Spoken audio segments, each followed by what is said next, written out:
I want to talk to you about a concept that I've created in my mind. You've heard of B2B? I want to put a concept in your head. If I was to leave you with one thing today, it'd be this, and I'd like you to write it down. You've got pens and paper. Just write these 3 letters down.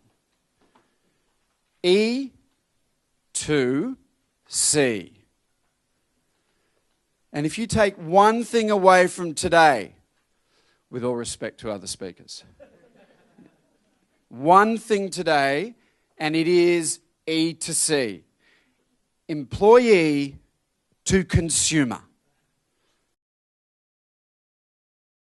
First and foremost, this is a real privilege. I'm a person that's passionate about customer service, but being in an audience of people that are equally passionate about customer service is quite humbling.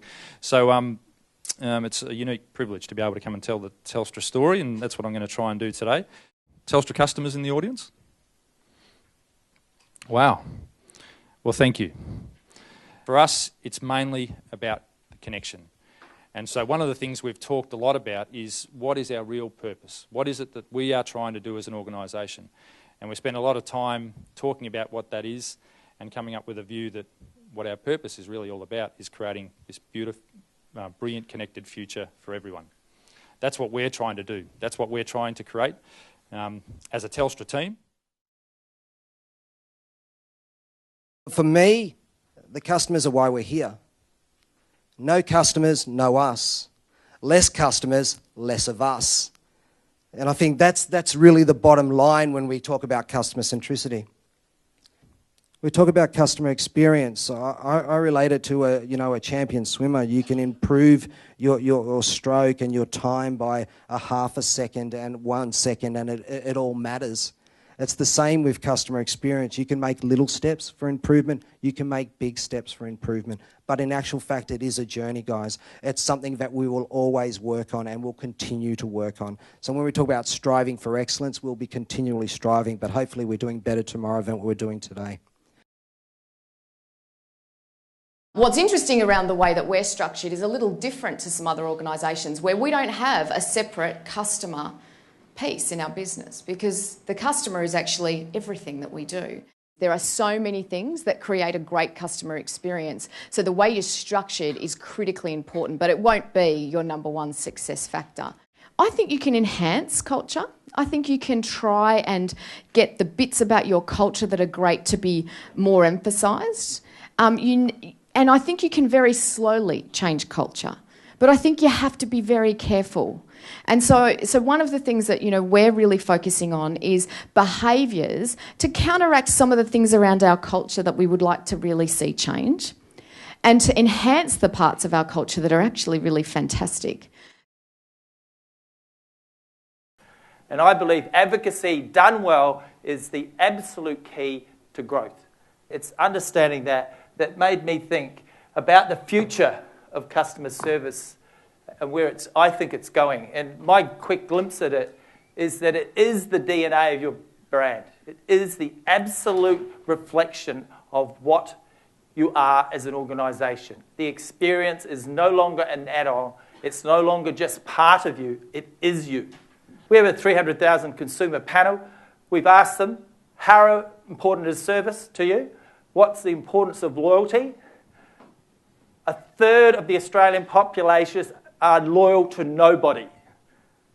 The Australian population says 76% of people that have switched, they've moved on, are due to service factors. So building on that, you need to start tapping into that emotional engagement. So on top of rational satisfaction, you need to tap into their confidence. Is brand X a brand that I trust? On top of confidence, it goes up in a pyramid of a hierarchy of needs almost. You need to tap into integrity. So is your customer going to think that your brand is a company that they trust?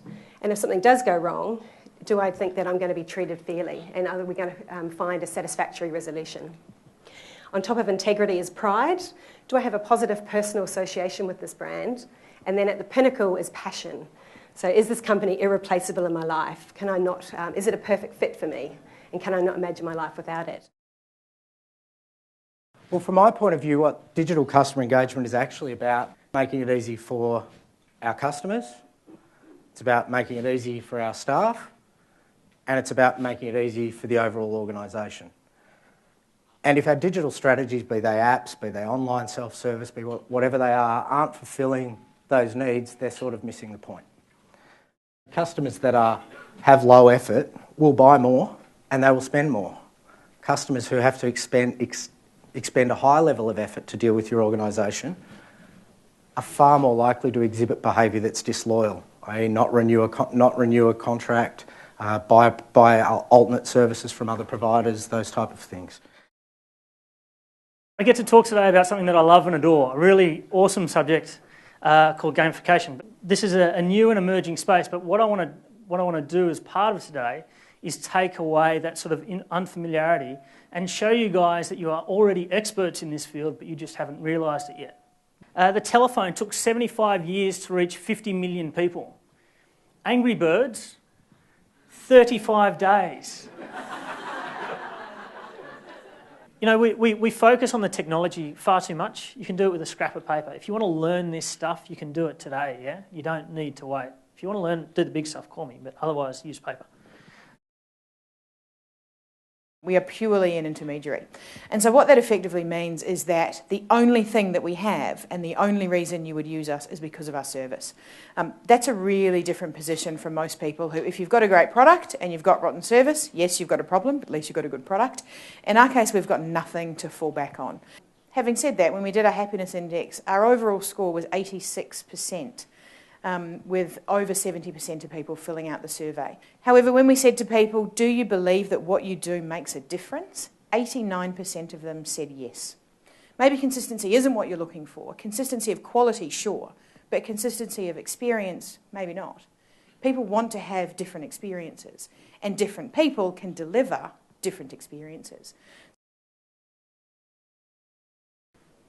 In our view, customers don't want service. I mean, you might think that's strange. They actually want a result. And they want a result quicker and faster than they've ever had. And this next battleground is the customer experience. And organisations are absolutely, we're seeing them fight for this battleground. And the contact centre is a really interesting place to understand what the customer's starting to think and learn about the organisation. We firmly believe that the agent is the future of customer communication, and technology added to the top of that through a unified experience manager is actually going to be able to really unite the whole of the organisation and really improve that customer experience. If you Google customer service best practice, this is the amount of results you get. 94,200,000.